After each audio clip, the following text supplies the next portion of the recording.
and welcome to The Sound of Economics, the podcast from Bruegel, the Brussels-based think tank. I'm your host, Rebecca Christie, and I'm here today with Bruegel Senior Fellow Bertin Martens and Werner Stang from the European Commission, who is a cabinet member of Executive Vice President Margrethe Vestager.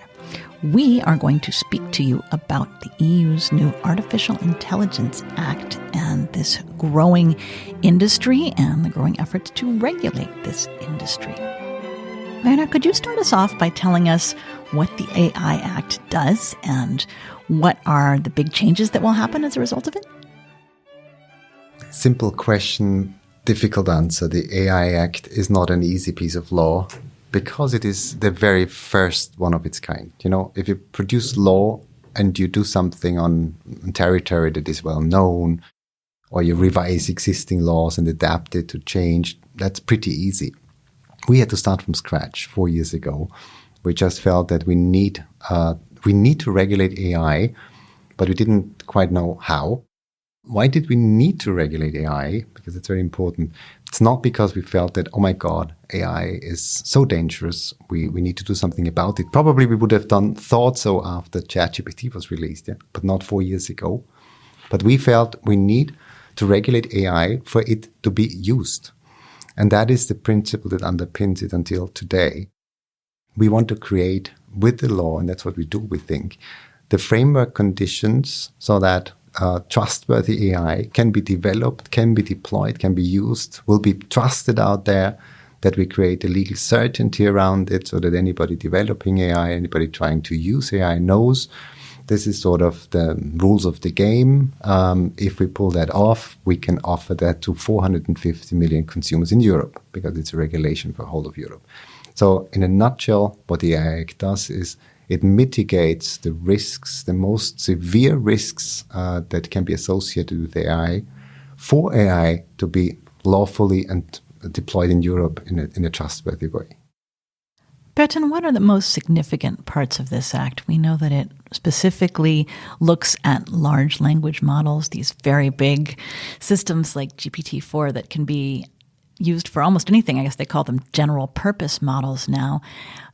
How does that look under the new regulation, and what are some of the other significant provisions? These general purpose AI models are really very flexible. They can be compared to plasticine for kids. It can be molded in very different forms and shapes and used for many different purposes. So it's very hard to regulate all these different applications. And so that's why the AI Act, I think, has this very general provision of basically do no harm to human beings in whatever way. However, the AI Act also contains lots of provisions for the European Commission at a later stage to provide implementing guidelines, provide more details and very specific steps in how to look at this and how to assess this. And so I think the AI Act as it stands now is just the start of a longer regulatory process that will have to look at all these different aspects.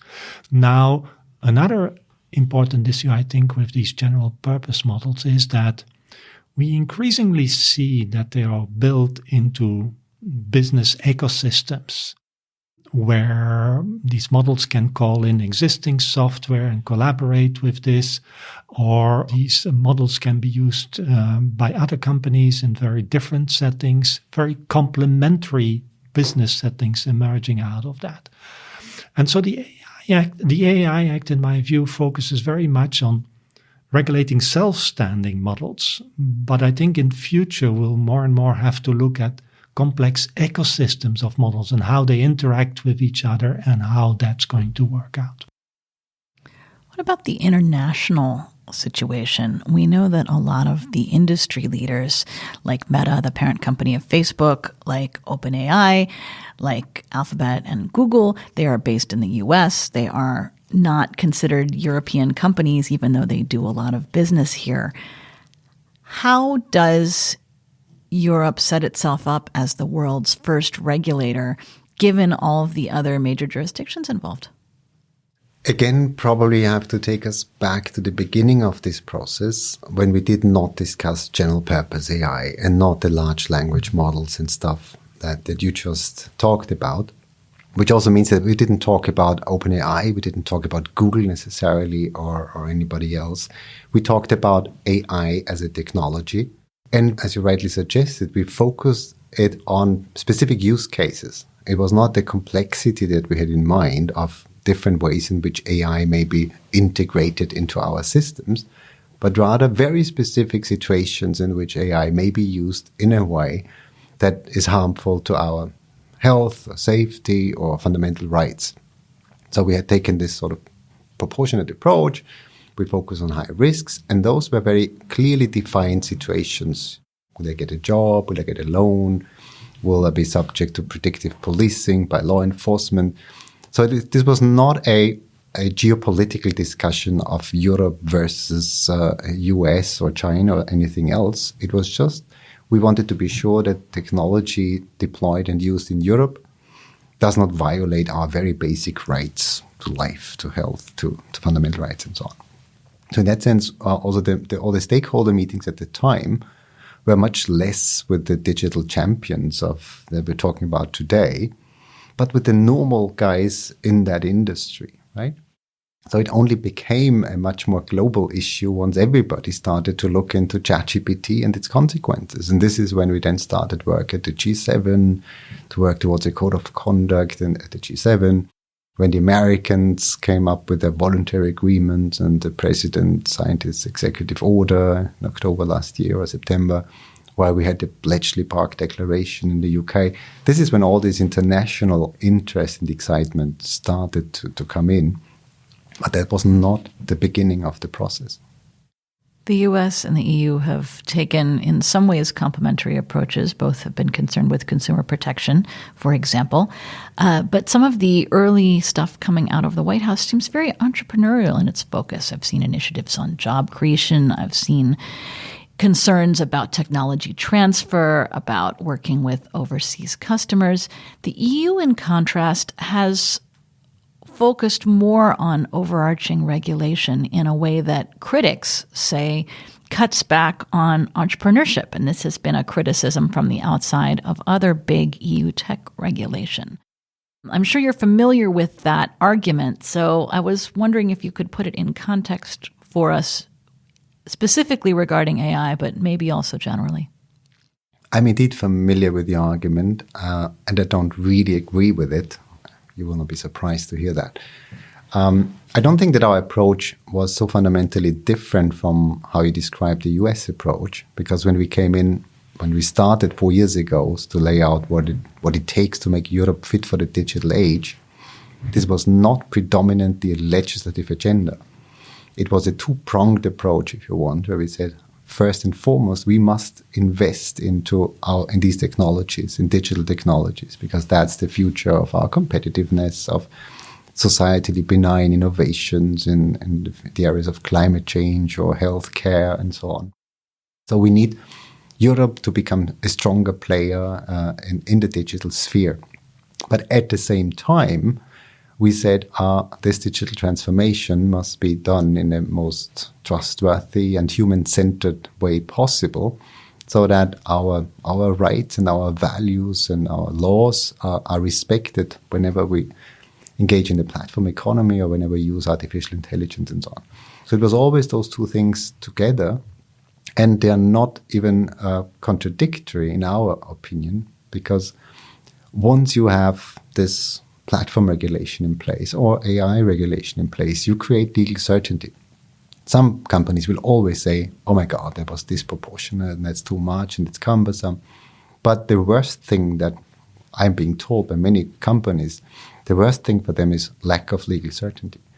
If you have to take major investment decisions, business model decisions, research and development decisions and so on, you need to know what you're up to. If you have a rule book in front of you and you know, okay, well, that's if I want to use or deploy that type of artificial intelligence, that's what I have to do, 1, 2, 3, 4, 5. You can adapt to this. But when you do so, you have this legal certainty and you have a huge market because it's a regulation in EU jargon, meaning it applies directly all over Europe. So you have 450 million customers at your disposal. So regulation does not necessarily mean that this is the opposite to innovation. On the contrary, if it's well done and proportionate, I think it can be a great engine actually for economic activity. How much work do you have ahead of you to provide that certainty? One of the comments from industry groups has been that there are so many areas of uncertainty in the bill that was passed. I recall seeing one industry PowerPoint that had something like 90 areas where it wanted to see more definitions and more clarity as it tries to work in this space. That's a fair argument, and I would consider it a weakness in the strength of the law at the same time. We had the same already on platform regulation, looking into the Digital Services Act. Because what would have been the alternative? The alternative would have been to come with very prescriptive, clear, detailed obligations, but they would have been outdated by the day the regulation enters into application. Because it's a fast-moving environment. So the other alternative would be, oh my God, we don't legislate at all because it's a fast-moving target, so we just lean back. But that was not an option because the risks are real, and also the risks to legal certainty are real, but also the risk to our citizens. So you had to act, but we didn't want to be overly prescriptive. So we opted for a more flexible approach. It's really dynamic regulation, and that's also its weakness as much as its strength, that it's more principles-based, that it is open to change as well. Because if new risks are emerging and if new risk mitigation tools and methods are emerging, we don't need to revise the law for there to be legal obligations to identify and mitigate risks. Yeah, it of course means that we don't know exactly what today's legal obligations will mean in 2 years from now. So if there's totally new risks, totally new business models, technologies, there will be obligations arising from today's law. So it's a challenge also for the regulator. There's a lot of regulatory innovation in this as well. Bertin, you've written a piece for Bruegel expressing some skepticism that the time is right to get this involved in the regulation. And I'm wondering if you can fill us in on that, particularly given all of the uncertainties that we just talked about.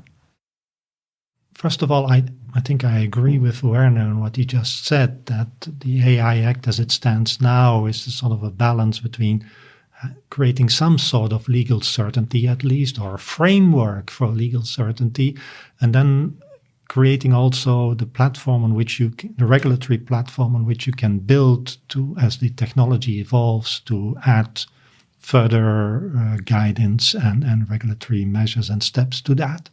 So I think in that sense, it's a good balance. The question, of course, is to what extent does that balance really match the way in which the industry is evolving at the moment? Every day we see new types of applications, new types of business models coming up, new international competition context. China also has its AI regulation, for example, but that's clearly much more focused on investment in AI, on promoting the use of AI in society and by its companies. The US, as you said, is a much more leaning back approach because it has all the big companies in that domain on its own ground. So I think the future will be the judge on how this is going to turn out. When we come back, we'll talk about more what's in the Act itself.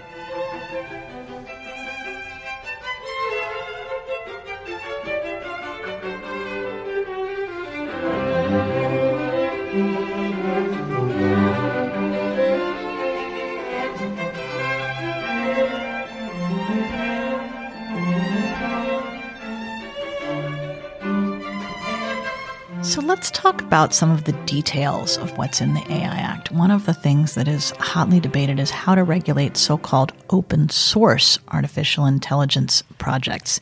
These are ones where the code is available for people to work with it. On the one hand, it can promote an ecosystem of developers working on similar projects because they have access to the same base materials. On the other hand, people can put whatever they want on top of this and, I suppose, build things that might be dangerous. So should open source be regulated differently? And given that it seems to have different transparency obligations under this act, how should we go about thinking about it? Werner? First, I would like to place this into perspective in the overall AI Act, because that is only come up as an issue when we address the general purpose AI, world, whereas most of the AI Act today, as it was conceived at the beginning, focuses on use cases, high-risk use cases of AI, where this was never an issue.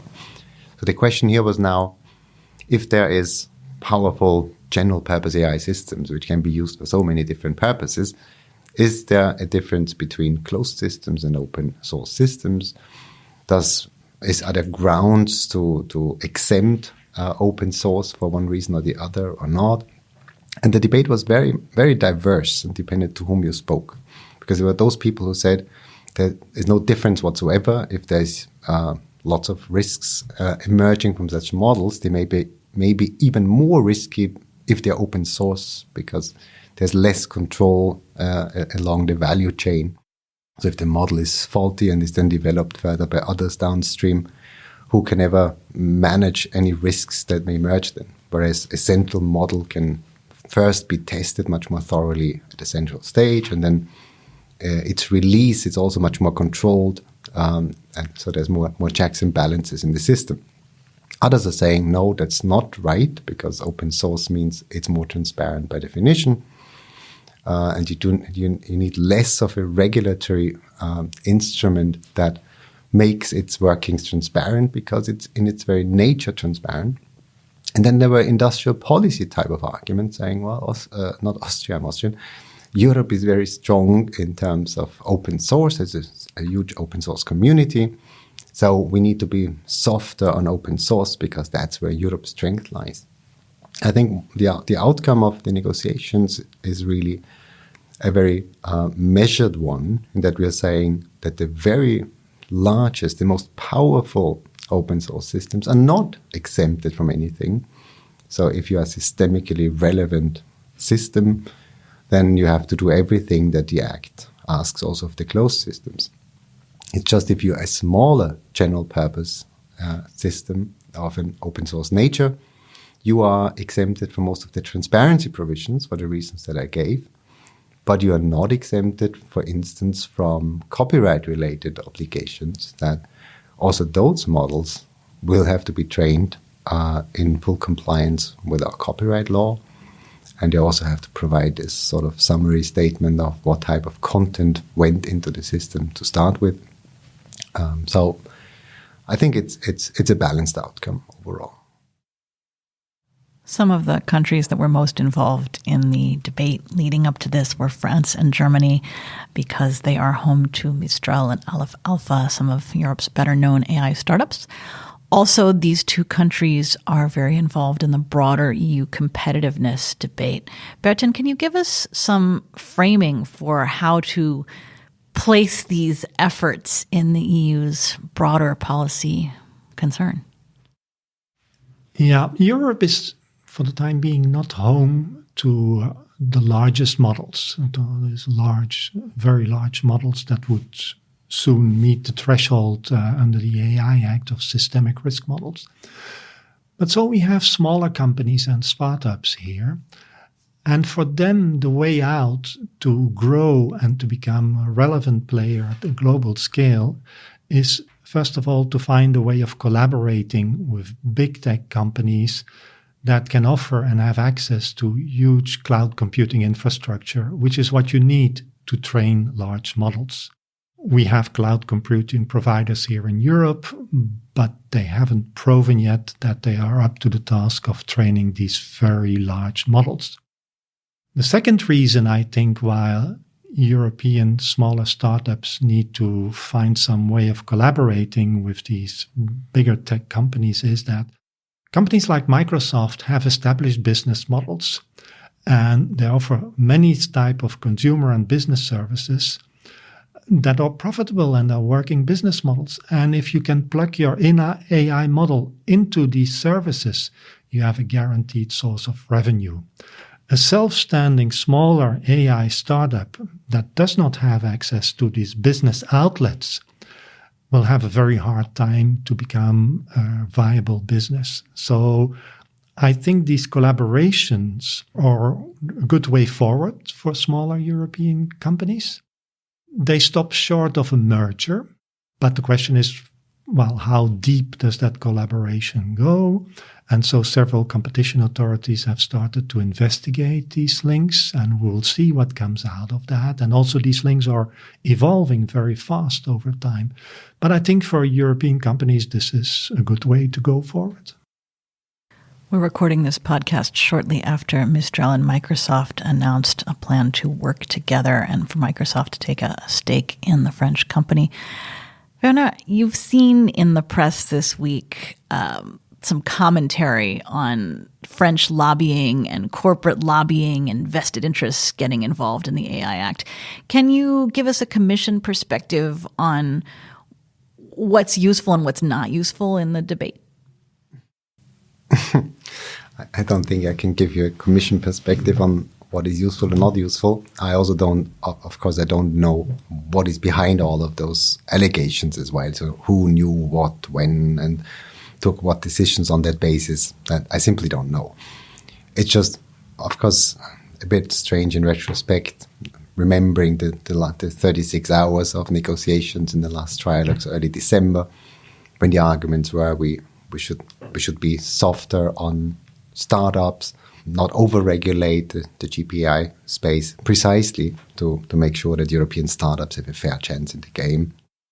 And then to find out if 2 months later that one of those names that was mentioned repeatedly actually is not just a European startup anymore, but teams up with a very large American company, which in its own right, there's nothing wrong about it. And indeed, there may be lots of synergy gains or necessities in terms of access to cloud or computing power, whatever it takes. But it is a bit odd, personal opinion, in retrospect. With names in the news, it's interesting to me that Microsoft, which is the big American company we're talking about, also has occupied an interesting middle ground for the Digital Markets Act, which is the EU's flagship technology regulation also coming into effect. Microsoft recently didn't get designated a gatekeeper for its Bing search engine and its ad service and I believe also its Edge browser. So is there room for a big giant that isn't at the very top of the pile of giants to be considered a challenger in this EU framework to open up the walled gardens of the biggest tech folks? Well, it's an interesting question, even beyond the DMA designation process. And of course, now we have the 7th of March coming up is also the D-Day for compliance. And we will, of course, also provide all the information on the outcome of our discussions, negotiations, decisions in this space. But overall, of course, we are seeing now a situation where big tech companies are involved in the game from many different perspectives. So we're no longer talking about sort of the first wave of digital business models in the beginning of the century, where some garage-based software engineers may have had a great idea and were able to scale up a lot of uncharted territory. Great idea, let's do this, let's try. We now, of course, in a different world where we have digital champions that have obtained the status that they have, which means they have the market power that they have, but they also have all the infrastructure that they need. They have all the computing power, they have the cloud capabilities, they have all the digital skills in their company, all the experts. So there's so many things they can leverage in all directions, and also, of course, combine their own force with the force of some small startups that may bring in some stuff that they don't have themselves. So we're in a very different competitive situation now than we were 10 years ago and certainly 20 years ago. So I think indeed from a competition perspective, competition law perspective, from a free market perspective, I think we will see very interesting developments in the years to come. Bertin, how do you see the AI Act fitting in with the rest of the EU's very ambitious tech regulation agenda? Yeah, as Werner was just saying, we have this question of how the competitive landscape around AI will develop. The Digital Markets Act does not cover AI systems for the time being, but it covers a number of core platform services that may be steered and may use AI models in that respect. So we'll see how that evolves. I think it's too early to express any opinion or judgment on how that competitive landscape will evolve, because besides these very big models, in AI, we also have many smaller models and hundreds of smaller models that are being developed and that already exist nowadays. And in many applications, they can compete with these big guys. And so there is space, I think, for a very competitive landscape to emerge that does not necessarily trigger competition policy concerns. So I'm reasonably optimistic for the time being that these things go reasonably well. My only concern is, indeed, as Werner also pointed out, is that these big companies have the cloud computing infrastructure that you need to train those models. But I also see that even in Europe, cloud computing service providers are rapidly investing and building in this. And so I guess that over the next couple of years, they will be in a position to offer sufficient infrastructure to have separate development of large-scale models outside this existing big tech infrastructure. Do you see any inherent conflicts between or among the different regulations? Because all of them are in their early stages of implementation. Certainly when it comes to managing data, there seem to be different requirements in different pieces of regulation. Yeah, we are moving here to a slightly different area, which is data regulation. It's true, but we use a lot of data in AI, so I wanted to ask about it. Yes, so the other part of the AI Act, I think, which I'm personally very focused on and very interested in, is this copyright provisions in the AI Act. The AI Act says that model developers who use data taken from the internet or elsewhere and data that is copyright protected should respect copyright law, which in terms of the European Copyright Directive means that under Article 4 of that directive, these data can be used for training the model, provided that the copyright holder did not opt out of this. And if the copyright holder opted out, you cannot use those data for training your model unless you come to a licensing agreement with the rights holder on this. I look at this from different perspectives. First of all, I think if all the data used for training of AI models would really fall under licensing, this would narrow the space of data that's going to be used for model training. And I don't think that would be a good idea because models may become biased because they use only part of the available data. Also, for smaller companies, it will be virtually impossible to strike deals with all of the right holders for all of the data that they harvest on the internet. So necessarily, it would be narrowed down to a small part of all those data sets. And that's unfortunate. Also, another reason to look at this is that there are other countries in the world, and I'm looking at the US, for example, or even Japan. Japan has an interesting copyright law provision that says that if the material is not used for the original enjoyment purposes for which it was designed, meaning music is designed for listening music, films are designed to watch movies, but if film and music data are used to train an AI model, that's a totally different purpose. So it falls outside copyright protection and you can use it. Similarly, in the US, you have transformative use of copyright protected material. If you use it for a transformative different purpose, you fall outside this copyright protection. Now, of course, in the US, there are many ongoing court cases on this and we don't know what the outcome is going to be. And so there's legal uncertainty still about this, and that's holding back lots of AI developers, I think, for the time being, and we should solve that uncertainty. In the EU, I think it could be solved by adding further implementation guidelines or maybe even modifying the copyright directive in that respect to make it clear that these data can be used for training AI models without having to go through elaborate copyright procedures. That is, if you stay outside of the paywall. Clearly, if you're going to use newspaper articles that are protected by a paywall and you use these articles for training your AI model, there should be a copyright licensing arrangement with the rights holder. I would probably want to broaden this from the copyright angle to the broader data strategy and data use angle, because your original question was also to what extent all these different initiatives are linked up and so on. And I think they are from the outset. If you remember 4 years ago, we came with the digital strategy of this commission, which was really a strategy to start with. It was not just a summary or a long list of things we wanted to do anyway, but there was a strategy and a plan behind and objectives to be pursued. And at the same time, we published the data strategy and we published the AI white paper.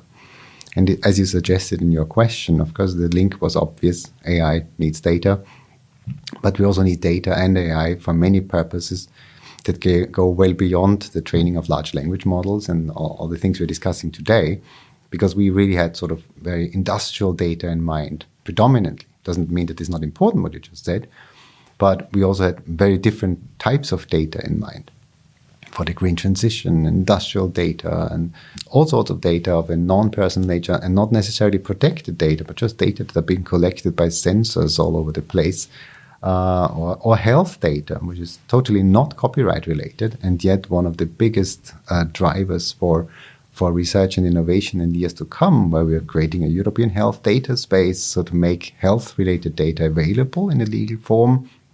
And then we want to have the technological capabilities to actually extract value from this data. And this is why we work on data spaces and on data infrastructures and cloud facilities, and why we want AI in Europe, and why we need the computing power that is necessary for that, why we need the microprocessors that are needed for that.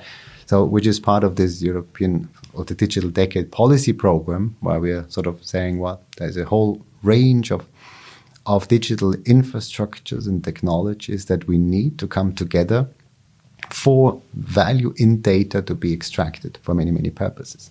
So in that sense, this probably the last year has a bit distracted the attention from this industrial policy related purposes. And we're not just looking, just in inverted commas, it's important, but we're just looking into ChatGPT.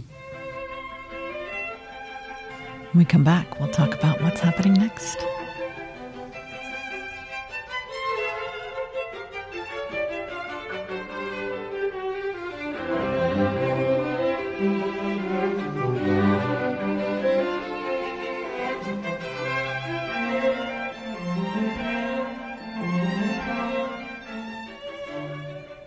Berta, did you want to say some more about data?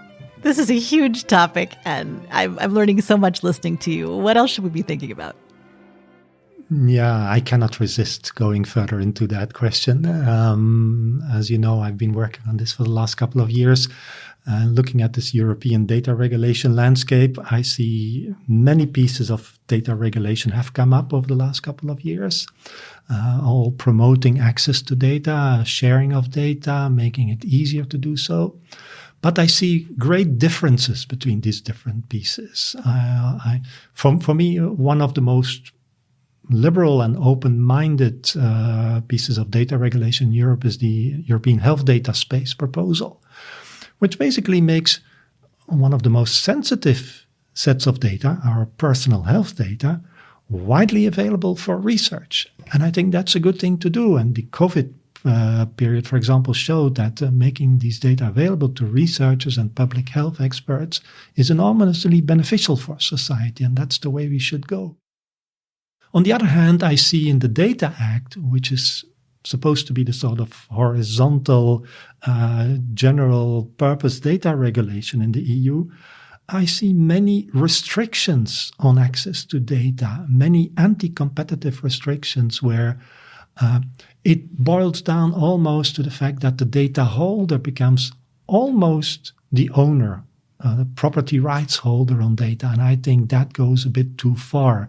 Data are co-generated by several parties, at least two parties, and they each have equal access rights. And the Data Act distorts that a little bit towards the data holder, I'm afraid. And so in that respect, there's still more work to be done. There's also what Werner suggested, the data spaces that were announced in the 2020 communication on data policy, and on which still a lot of work needs to be done. And that's probably work for the next commission, for the next college to work on. And we need to see how that's going to develop. I see countries like China working very hard at data spaces for industrial purposes. And so Europe has to step on the accelerator there, I think. What's coming up next? On AI, on data, on anything? We're interested in all of it. We have about 5 minutes left in the podcast. What would you want what would you want our listeners to walk away thinking about? Well, I could speak for 5 hours rather than 5 minutes, but still, I think first thing, just to build on what was just said, there is a lot of things still to be done in terms of taking it forward. We have set the ground rules sometimes. We have started to create certain infrastructures or opportunities, or even just planted the ideas of opportunities. So all of that, of course, needs to be fully implemented to bring real results. If you take this example of the European health data space, which I like very much, that's a good example, because the idea really is to provide access to health data in a trustworthy and privacy-enhancing way, so protecting the legitimate rights of us patients, while still making available all the potential to researchers and innovators. And for that, we need to create the legal framework first, to be sure it's shared in a legal way. And we need to create the institutions on top of it, because the idea is a bit of a sort of a one-stop shop, if you want, that you are a researcher, a company. You say, well, I would want this type of health-related data. So you turn to this one-stop shop and say, please clear the rights for me, clear the data for me. So as today, it's still just an idea. If it's properly implemented, it will become real on the ground.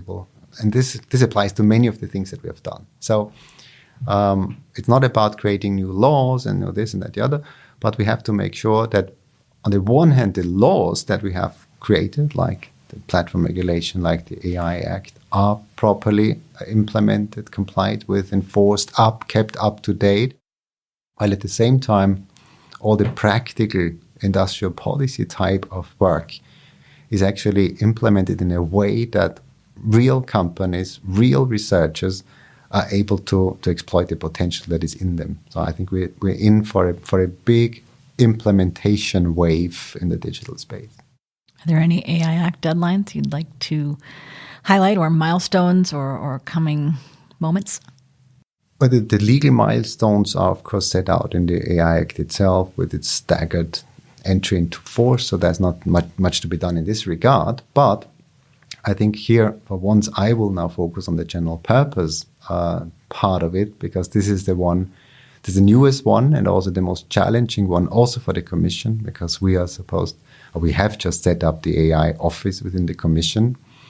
And since this piece of the law is very general in its nature and requires a lot of adaptation, implementation, discussion, that is the big thing to do in the next 1 to 3 years, is to fully engage with the community out there, with the companies, with the researchers, with civil society, with anybody else who has an interest, and to better understand what risks we are really facing and how those risks can really be mitigated. So while we've just adopted the law, the real nitty-gritty, but it's a huge nitty-gritty actually, is still coming up. It's such a big task. When I think about where artificial intelligence will be in 3 years, I honestly can't even imagine what we'll be working with then. Bertin, as we close out this great discussion, what would you like listeners to walk away with? I think the most important takeaway, at least for me, is everything is still open. We are at the start of a road on AI and also on AI regulation. This technology is evolving very fast, and we'll have to see how that goes and how we respond to that from a public regulation point of view. Thank you both for joining us on this episode of The Sound of Economics. I'm your host, Rebecca Christie, Senior Fellow at Bruegel and Europe columnist for Writers Breaking Views. I've been joined today by Bertin Martens, a Senior Fellow here at Bruegel, who's in charge of our digital research program, and we are very honored to have Werner Steng from the European Commission and Margaret Vesteyer's cabinet. You can find the archive of this episode, all of our related research reports, and other events on our website, bruegel.org. You can find this podcast on all of your favorite podcast delivery channels, and we hope to see you next time. Thanks.